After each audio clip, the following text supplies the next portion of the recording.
यहाँ पे हम बात करेंगे भारत के बैलिस्टिक मिसाइल डिफेंस सिस्टम के बारे में। जो BMD नेटवर्क है उसके बारे में बात करेंगे। ये जो लेयर्ड सिस्टम है कितना कैपेबल रहेगा मॉडर्न वॉरफेयर को देखते हुए। स्पेशली अगर हम बात करते हैं चाइना के पॉइंट ऑफ व्यू से, तो उनके अगेंस्ट ये जो सिस्टम है वो कितना कैपेबल रहेगा, क्योंकि जो उनके पास वेक्टर्स हैं वो हर क्लास के लिए हैं। हालांकि ये जो भारत का AD है वो पर्याप्त है पाकिस्तान के लिए, लेकिन चीन के पॉइंट ऑफ व्यू से टारगेट्स को न्यूट्रलाइज करने के लिए इन सिस्टम को एज पे रहना पड़ेगा। तो इसको लेके हम बात करेंगे। हाल ही में जो AD1 और AD2 हैं दोनों टेस्ट किए गए हैं। अगर हम BMD की बात करते हैं, बैलिस्टिक मिसाइल डिफेंस की बात करेंगे, तो भारत के लिए जो इस तरह का नेटवर्क है वो बहुत क्रूशियल है। आपके दोनों जो नेबर हैं वो न्यूक्लियर केपेबल मिसाइल कैरी करते हैं। तो उस पॉइंट ऑफ व्यू से अपने आप को सिक्योर करने के लिए या फिर आपके क्रिटिकल एसेट है उनको सिक्योर रखने के लिए जो इस तरह का AD है वो इंपॉर्टेंट हो जाता है। हम सभी जानते हैं भारत के BMD में जो फेज 1 है वो ऑलरेडी एक्टिव है, जिसमें AAD और जो PAD है दोनों आते हैं। तो इनका भी जो एक अच्छा नंबर है वो ऑलरेडी प्रोड्यूस हो चुका है। इनमें कुछ जो अर्ली सिस्टम थे वो लिक्विड फ्यूल का इस्तेमाल कर रहे थे। तो फेज 1 से आगे बढ़कर जो फेज 2 है AD1 और AD2 के रूप में वो भारत ने डेवलप किया। जो डेवलपमेंट है AD1 का ऑलरेडी वो कंप्लीट हो चुका था। यहाँ पर जो AD2 है इसका भी जो डेवलपमेंट है और ट्रायल है वो अब कंप्लीट होने को है। जो यूजर ट्रायल है वो कंडक्ट किए जाएंगे। फिर जो डिप्लॉयमेंट है भारत के क्रिटिकल एसेट कह रहा हूँ वो इनका होते हुए दिखेगा। BMD फेज 1 में ज्यादातर जो टेक्नोलॉजी है वो भारत ने बना ली थी। वो चाहे प्रोपल्शन यूनिट हो जो कि हाई थ्रस्ट दे सके, कंट्रोल एक्चुएशंस हो, एडवांस नेविगेशन हो, गाइडेंस हो, ऐसे स्ट्रक्चर जो कि हाई टेम्परेचर को सस्टेन कर सके वो हो। लेकिन जो चैलेंज थे वो डाइवर्टर और ऑल्टीट्यूड कंट्रोल सिस्टम को लेके थे, किल व्हीकल को लेके थे और जो IARC का है उनको लेके थे। तो इन सभी चैलेंज को ओवरकम करके जो AD2 है वो बनाया गया। कैटेगरी की बात करेंगे कि ये किस तरह के BMD है, तो जो एनिमी के मिसाइल है उनके अगेंस्ट आपको प्रोटेक्ट करेंगे, काउंटर मेजर जनरेट करेंगे और जो एक वाइड एरिया डिफेंस है वो आपको देंगे। ये करने के लिए 3 तरह के जो ऑप्शन है एनिमी के मिसाइल को एलिमिनेट करने के लिए आप चुन सकते हो। जब आपके ऊपर जो बैलिस्टिक मिसाइल है वो फायर होती है तो पहले वो बूस्ट फेज में होगा, देन वो मिड कोर्स में होगा, देन वो टनल फेज में होगा। बूस्ट फेज में उसको एलिमिनेट करना उतना आसान नहीं होता है, क्योंकि जो डिटेक्शन होगा अगर वो आपने जल्दी नहीं किया तो वो जो एनिमी का मिसाइल है वो बूस्ट फेज से बाहर आ जाएगा और मिड कोर्स में आ जाएगा। अगर आप अटैक को एंटिसिपेट कर रहे हो तो हो सकता है बूस्ट फेज में उनको पकड़ लो, लेकिन वहां पे भी उनको एलिमिनेट करने के लिए जब तक आपके पास DEW नहीं है, डायरेक्टेड एनर्जी वेपन नहीं है, तो उनका जो एलिमिनेशन होगा वो डिफिकल्ट होगा। लेकिन जैसे ही आप मिड कोर्स में आते हो तो ज्यादातर जो BMD है वो इन्हीं 2 फेज के अराउंड घूमता है, मिड कोर्स में इंटरसेप्शन और टर्मिनल फेज में इंटरसेप्शन। क्योंकि इन दोनों फेज में जो एनिमी का मिसाइल होगा वो एटमॉस्फेयर के ऊपर होगा, असेंड कर रहा होगा या फिर नीचे आ रहा होगा। तो इन दोनों ही केस में आप उसको एलिमिनेट कर सकते हो। एलिमिनेट करने के लिए मिड कोर्स में स्पेशली जो AD2 है भारत का शक्ति है और जो PDV है तीनों इस रोल को कर पाएंगे अलग अलग ऑल्टीट्यूड पे। ऑल्टीट्यूड की हम बात कर रहे हैं तो जो AAD है वो एनिमी के मिसाइल को 10 किलोमीटर मैक्स ऑल्टी पे एलिमिनेट कर सकता है। उसके बाद जो AD1 है वो 20 to 80 किलोमीटर पे इंटरसेप्ट कर सकता है। देन जो PDV है वो आ जाते हैं जो कि 70 से लेके जो 130 किलोमीटर है उस ऑल्टी को टारगेट कर सकते हैं। उससे आगे बढ़ेंगे तो जो AD2 है वो आ जाएंगे और ये भी 70 किलोमीटर से लेके जो 320 किलोमीटर है वहां तक टारगेट करेंगे। देन जो आपके ASAT है वो आ जाएंगे जो कि 230 किलोमीटर से लेके जो 1000+ किलोमीटर है वहां तक टारगेट को एलिमिनेट कर सकते हैं। अब टारगेट सैटेलाइट हो या फिर कोई बैलिस्टिक मिसाइल हो, दोनों को डिस्ट्रॉय कर सकता है। तो जो एक्जो एटमॉस्फेरिक है वो 40+ किलोमीटर ऑल्टी को आप बोलते हो कि वो एक्जो एटमॉस्फेरिक हो गया, लेकिन उससे जो नीचे है वो आप एंडो एटमॉस्फेरिक में कंसीडर करोगे, जो कि AD1, AAD और कुछ हद तक जो PDV का एरिया है वो आ जाता है। तो यहाँ पे ऑल्टीट्यूड के मामले में मिड कोर्स के लिए एनिमी की मिसाइल को मिड कोर्स में इंटरसेप्ट करने के लिए जो PDV है, AD2 है और शक्ति है, तीनों ही कर सकते हैं। साथ में जो रशियन S-500 है, इजरायली एरो 3 है और US का जो THAAD है वो इसी कैटेगरी में आएगा, वो भी मिड कोर्स में इंटरसेप्ट कर सकता है। देन आते हैं टर्मिनल फेज में जहाँ पे जो एनिमी का मिसाइल है और जो रीएंट्री व्हीकल है वो ऑलरेडी आपकी तरफ बढ़ रहा है। तो वहाँ पे एलिमिनेट करने के लिए जो लोअर ऑल्टी के BMD है, एंडो एटमॉस्फेरिक है, वो क्रूशियल हो जाते हैं। हालांकि यहाँ पर जो एलिमिनेशन है वो AD2 भी कर पाएगा, लेकिन जो की रोल रहेगा वो AD1 का हो जाएगा। S-400 यहाँ पे आ जाएंगे, जो एस्टर है 15 और 30 फ्रांस का वो दोनों यहाँ पे आ जाएंगे, जो एरो 2 है इजरायली और जो PAC-3 है USA का वो यहाँ पे आ जाएगा। तो वो भी इसके लिए बनाया गया है। तो मिड कोर्स में एलिमिनेट करने के लिए जो आपके पास रिएक्शन टाइम होगा तो वो आपको ज़्यादा मिलता है। प्लान को प्रिपेयर कर सकते हो कि कहाँ उस मिसाइल को आप पकड़ सकते हो, इंटरसेप्ट कर सकते हो। जो मल्टीपल शॉट फायरिंग है वो पॉसिबिलिटी यहाँ पे बन जाती है कि आप मल्टीपल मिसाइल को फायर करके जो किल प्रोबेबिलिटी है वो बढ़ा सकते हो। लेकिन यहाँ पे जो चैलेंज है वो भी बन सकता है अगर जो आपका एडवर्सरी है वो एडवांस है तो, क्योंकि मिड कोर्स के बाद जो सेपरेशन है वो होने लगता है रीएंट्री व्हीकल का, और वहाँ पे जो क्लस्टर ऑफ ऑब्जेक्ट है, डेकोय हैं, वो एनिमी के मिसाइल के अंदर हो सकते हैं जो कि स्मॉलर RCS के होंगे और उनको ट्रैक करना चैलेंजिंग होगा। लेकिन उसके बाद जो ट्रैकिंग है वो हो जाती है और उसको एलिमिनेट वहाँ पे आप नहीं कर पाते हो। तो टर्मिनल फेज में जो दूसरे इंटरसेप्टर्स हैं वो उनको एलिमिनेट करेंगे। जहाँ पे जो वॉरेड का नेचर है वो आप देखोगे, अगर वो न्यूक्लियर हुआ तो उसको रोकने के लिए जो मल्टीपल नंबर ऑफ मिसाइल है वो आप इस फेज में फायर करके डिस्ट्रॉय करोगे टारगेट को। यहाँ पे जो आयर सिग्नेचर होगा वो काफी ज्यादा होगा, क्योंकि ऑलरेडी जो आरवी है वो एंटर कर चुका होगा एटमॉस्फेयर में, और वहाँ पे हीट सिग्नेचर्स हैं वो ज्यादा जनरेट हो रहे होंगे। जो मनूवर्स है वो भी यहाँ पे हो रहे होंगे, तो यहाँ पे उसको टारगेट को ट्रैक करना काफी डिफिकल्ट होता है, जिसको मोस्ट प्रोबेबली DRDO ने ओवरकम किया है। बात कर लेते हैं सभी एलिमेंट की, जो कि भारत के BMD एलिमेंट है। जहाँ पे जो सबसे क्रूशियल एलिमेंट रहेगा वो एक लेयर्ड सर्विलेंस सिस्टम होना चाहिए आपके पास, जहाँ पे जो LRTR है और जो LRR है दोनों इंपॉर्टेंट हो जाते हैं। जब तक ये स्ट्रॉन्ग नहीं रहेगा आपका, तब तो जो टारगेट का एलिमिनेशन है एक्यूरेसी के साथ वो मुश्किल होगा।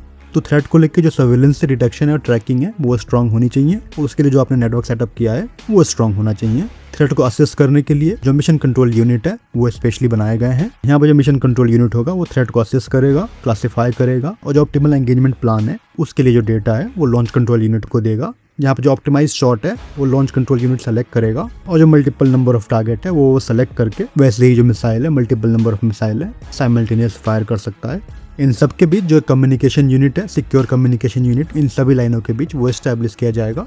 अगर हम इन सभी यूनिट की बात करेंगे तो ये कुछ जो एलिमेंट है वो इस लेयर्ड सिस्टम में रहेंगे, जहाँ पे जो एक लॉन्ग रेंज रेडार है SFR है वो टारगेट को ट्रैक कर रहा होगा कंटिन्यूअसली। देन ये जो रेडार होंगे जो कि सर्वेलेंस सिस्टम के पार्ट है, ये डेटा को शेयर कर रहे होंगे MCC को, मिशन कमांड सेंटर को, और ये जो मिशन कमांड सेंटर होंगे ये जो लॉन्च कमांड कंट्रोल है उनसे जुड़े होंगे LCC से, और जो लॉन्च कंट्रोल है वो 3 तरह के जो MLU है, मिसाइल लॉन्च व्हीकल है, उनसे कनेक्टेड होंगे।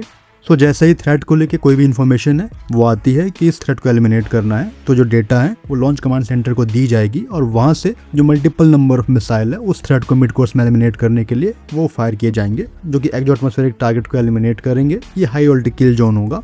यहीं पे जो मिसाइल्स होंगे वो डेटा को शेयर कर रहे होंगे अपलिंक के स्टेशन के थ्रू मिशन कमांड सेंटर से, MCC से।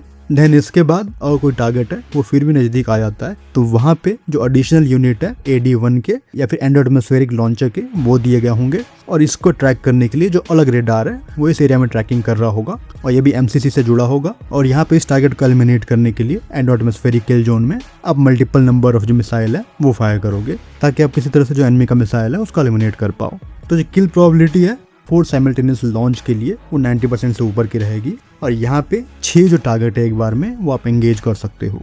बात करेंगे सैटेलाइट रोल की, तो वो एक क्रूशियल रोल हो जाता है स्पेशली लॉन्च व्हीकल को लेके, क्योंकि जब तक जो सैटेलाइट की लोकेशन है वो आपको प्रॉपर्ली नहीं मिल रहे होंगे तो जो लॉन्च ज्योमेट्री है, वे पॉइंट है, वो आप तैयार नहीं कर पाओगे कि कहाँ पे आप उसको पकड़ सकते हो। सैटेलाइट कम्युनिकेशन है वो भी क्रूशियल हो जाएगा। जैसे ही नेविक में जो सैटेलाइट्स हैं वो और बढ़ जाएंगे तो जो आपकी किल प्रोबेबिलिटी है वो और ऊपर जाएगी, और कुछ हद तक जो क्रूशियल रोल है वो इन सैटेलाइट के जो एटॉमिक क्लॉक है वो भी निभाएंगे।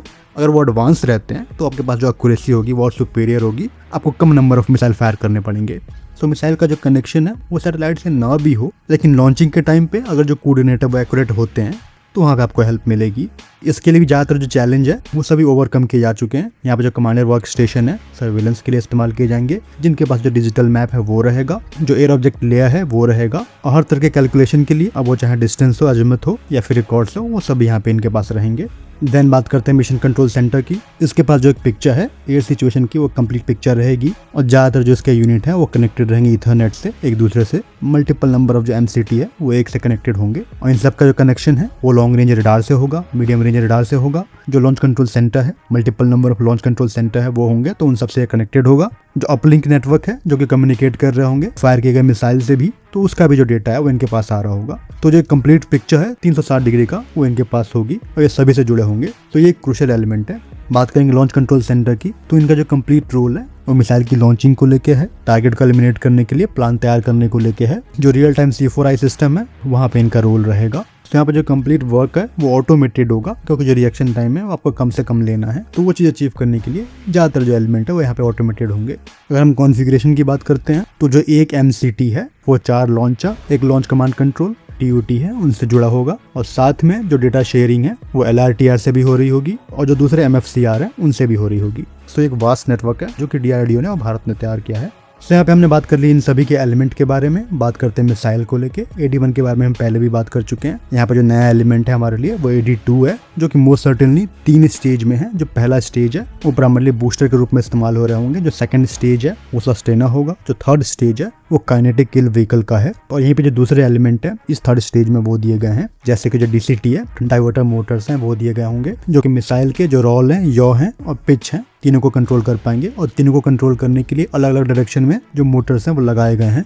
सो जो इसका काइनेटिक किल व्हीकल है वो एक नया एलिमेंट है इस पर्टिकुलर स्केल का। हालांकि जो इस तरह के डाइवर्ट मोटर्स हैं ऑलरेडी भारत बना चुका है, लेकिन वहाँ पे जो डायमेंशन था वो अलग था। सो ये एक नया एलिमेंट है, हेल्प करेगा टारगेट को एलिमिनेट करने में, स्पेशली उस टाइम पे जहाँ पे जो टारगेट है वो एजिलिटी दिखा रहा होगा, मनूवर कर रहा होगा, तो वहाँ पे हिट टू किल के लिए ये क्रूशियल हो जाएंगे।